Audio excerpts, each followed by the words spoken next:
partner of Parallel Music Publishing and board member of the Nashville Association of Independent Music Publishers. Thanks for listening to the Nashville Pubcast.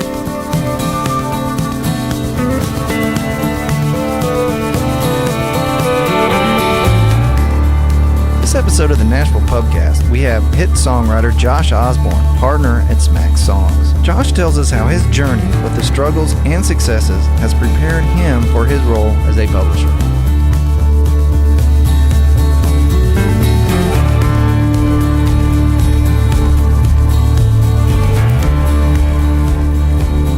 Well, we'll jump off, man. I'll let you go ahead and crank it up, Josh. Give us a little bit about yourself. All right. I'm originally from a little town in Kentucky called Virgie. I moved to Nashville in 1998. I floated around in several unsuccessful publishing deals. It's kind of a theme with a lot of us. I think that's right. I finally started having success in 2010. I signed at a company called Black River and started to have some songs recorded. And around that same time, actually a little bit before 2010, probably 2008, I met Shane McAnally. The two of us started writing songs together a lot, became really close. And we always had this dream to work together. And he started a company called Smack. And when my deal at Black River was up, he gave me the opportunity to come over and be a partner. And we work on so many things together. It was kind of a cool opportunity for us to be under the same roof and work on a lot of these same projects. So that's how I ended up over at Smack. That's a great bio, by the way. That was nailed in and dialed in perfectly. One of the things I'd love to ask you guys is writer publishers, and obviously you thought about it because you and Shane probably came up in the writer room. We discussed like what was kind of your motivation to really want to get into the publishing side, because that's a whole different dynamic you're involving in your creative life. Well, I think from the Smack perspective, I think what happened with Shane was he was having a little bit of success. He had a song with Leon Womack called Last Call. And it was at a really difficult time in the music business. And so I don't think he could get a publishing deal. And so he and his partner, Michael, just said, well, let's just publish ourselves. And I think it got to the point that it never made sense for him to sign a publishing deal. So he just sort of, necessity is the mother of invention. So I think he ended up building this company just to sort of have a place to house his songs and to, he had a creative team in place with Robin Palmer, and they did a deal with Cobalt, just sort of doing the admin on their songs and things. And it just kept growing because Shane's career kept growing. And we had always talked, like I said, we'd been friends for years. We always talked about the magic in the old days of like the Brill Building, where you would have all of these great songwriters that would go into the same building with Carole King and, all these different amazing songwriters. And we always thought that was the dream, was to have a situation like that.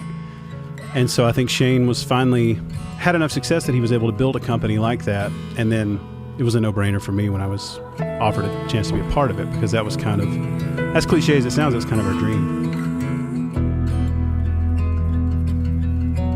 It's great to see success stories, especially, y'all's is pretty unique. You had the group with you and Brandy and Matt Jenkins and Shane, and you guys were just doing your thing, and the thing caught on fire, which is awesome about this town. Absolutely.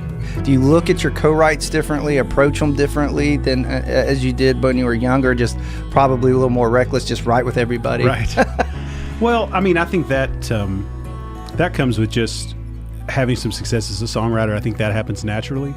What I have found is being a part of a company now, like being a publisher was never necessarily a dream of mine, other than getting to be involved in a company like with Smack. But now getting to be on the other side of it, you almost find like at times you find more joy in like some of our younger writers having success, and they're getting that first cut, or they're having their first number one hit, or they're getting to write with somebody that's one of their heroes, and they're like, oh, I finally got a day with this, because you, in a sense, get to relive all of that again. Because some of that, once you start having success, it does become a little bit more workmanlike. It is a little more like there are people that work on your calendar. There are people that, set your schedule. There are people that make sure you're in the right room on the right day. And that's amazing. And like, I love to be excited every day. I look at my calendar and go, I'm writing with people today that I love. But to get to experience that now, to see like what some of our young writers are going through, and we do a thing at Smack that I love that we started about a year and a half ago, where we do a Monday morning meeting, and Shane and I will sit down with one of the young writers and just kind of pick their brains. Like, who are you happy that you're writing with? How do you feel about the things you're writing? What can we do to make things better for you? And I love getting to do that because we sit in those rooms and I can literally say to these young writers, I've been there. I know exactly what you're dealing with. Hang in there. You're doing it. Don't change what you're doing. Just keep doing it. Do it with more passion and do it with more belief, because that's the only way out. And so I think, even though being a publisher was never necessarily a thing that I thought, necessarily a vision I saw for myself, it is something that I'm really enjoying, and getting to, I don't know, just be a part of it. It's sort of like a different part of being a songwriter. When you guys are looking at writers, is there a thing that makes you decide, that's it, I need to sign this guy? I think girl, there's, I will tell you this, at SMAC, again, it lends itself to being a lot of trust. Robin Palmer has great ears for young writers. Matt McGinn was somebody that she very much has championed from the beginning. And then Lee Crable as well. So they actually bring a lot of people in and go, hey, this is somebody we found. And then I think a lot of times it ends up just kind of being a gut thing. Like, you kind of hear the music and go, there's been a couple of people that have maybe gone on to have some success, but we just didn't think they were the right fit necessarily. Like, it was like, yeah, this is cool. I don't know if it fits here, because, obviously we're looking for things that are maybe a little bit more unique, a little bit different. So Walker Hayes, things like that. We are kind of looking for things that have an identity, things that have a little bit of a uniqueness to them. So I think it ends up being kind of a gut thing. I mean, I think it gets filtered so much because, Shane writes every day, produces a lot. I write every day, produce some. I mean, so we're not necessarily actively scouting for talent. So I think what happens is people bring things to Robin or Lee, people like that, and they, will kind of bring it to us and go, hey, this is somebody we're interested in. What do you think? And probably 90% of our roster has come from that. That's great. Do you ever take those opportunities to take them in a room before you sign them, see what they're like, or do you listen? I just assume you listen to some of the music and make a decision. We listen to a lot of the music, and then there have been times in the past where maybe we set them up with a couple of younger writers, just kind of get an idea, like, hey, what did you think about that? What was your experience? Because so much at our company, and it goes back to the gut thing, is personality as much as anything. Like, we have a very solid stable of writers that everybody gets along. Everybody can hang out. Everybody can be in the kitchen and talking, and everybody can be playing ping pong and stuff like that. And I think if somebody doesn't fit in with that, we're not interested. And that's a tough thing, because there are people that write hits and there are people that are great, but they just don't fit.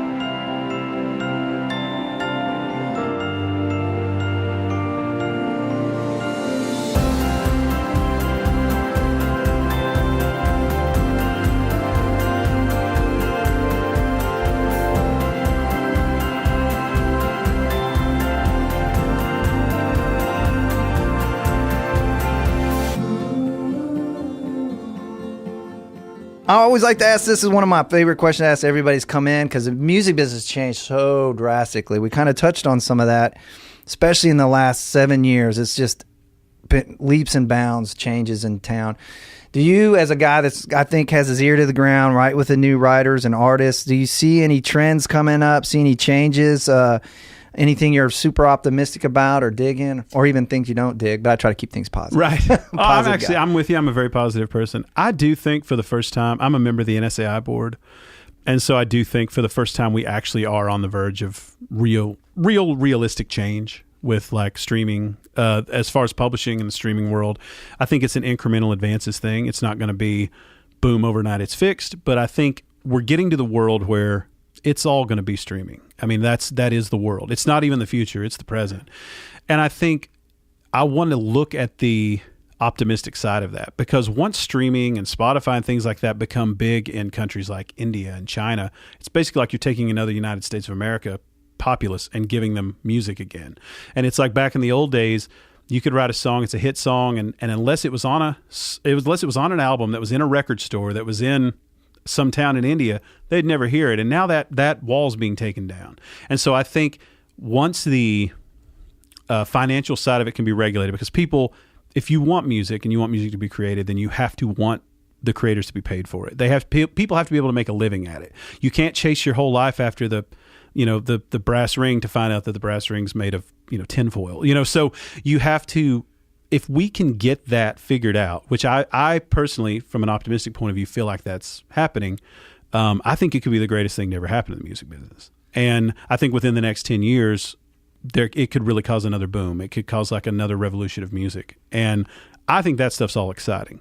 Now, how much that impacts the country music, market, I don't know, because we're already only like 10 or 15% of the streaming market in the United States anyway. So I don't know how that will translate as far as other countries and things, but I'm optimistic about that I feel like we are getting the streaming thing figured out. We've been behind the 8 ball the whole time, but I do feel like it's now, to use your terminology, turning the corner. Like I think they're starting to get it figured out. It's slow, but they're getting it there.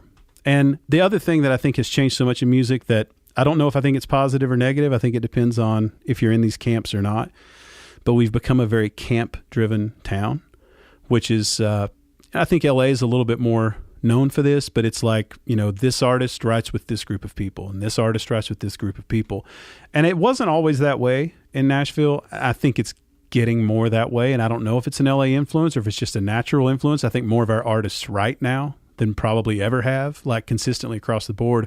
And so I think it's just the way the business is going. So I think that's depends on which side. It depends on if you're in the room or not, if you think that's a positive thing. Create silos. That's a word. I'm actually quoting Jeff Carlton. There's a lot of silos being built, but if we as a community, we've always been really good at trying to keep that community. And that's always been I think the challenge to the younger generations and the writers out there and the artists is to really, I get it. I think financially we've all been driven to, like, if you have something good, you try to protect that. Sure. And it's only a natural thing. I totally, completely Absolutely. understand.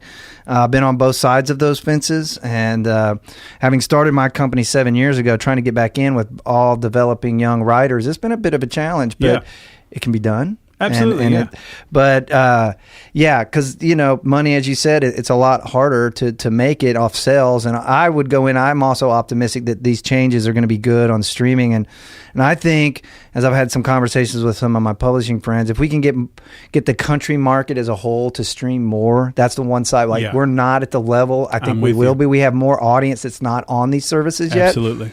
When that finally happens, I think that's a big help. And I think people fear that as records, like, CDs are disappearing completely out of stores. I'm actually one of those people because I grew up, for years, and probably until the last year, every time I would have a song on an album, I would go to Target and buy the album every time. It was like a ritual. It was something I enjoyed doing and looking forward to doing. And that's just not happening now. Like sometimes they don't even, you get a song on an EP of a new artist, they don't even put out a physical release of it, and so it's just, look, I'm one of those people clutching it going, don't take this away from me. But at the same time, you can't just deny it and go, I don't want that to happen. Well, that's irrelevant. You know what I mean? Like it's going to happen. So I think we have to just embrace it. And again, like you said, with positive energy, you just have to face it and think, this is the way it is. Thanks for listening to the Nashville AIMP Pubcast. For more information, check out AIMP.org or follow us at Nashville AIMP on Instagram. The Nashville AIMP would like to give a shout out to our sponsors, Sound Exchange and Jambert. Sound Exchange develops business solutions for the entire music industry.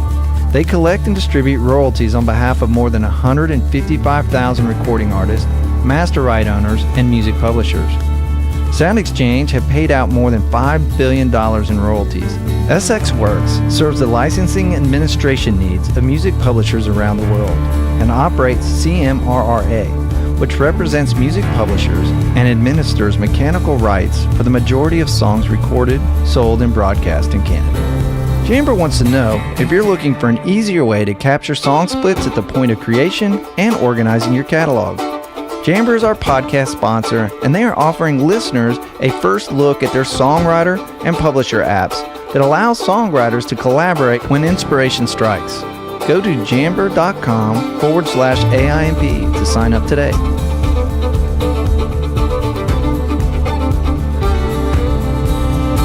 We appreciate you listening to the Nashville Pubcast. Stay tuned for an all-new episode next week.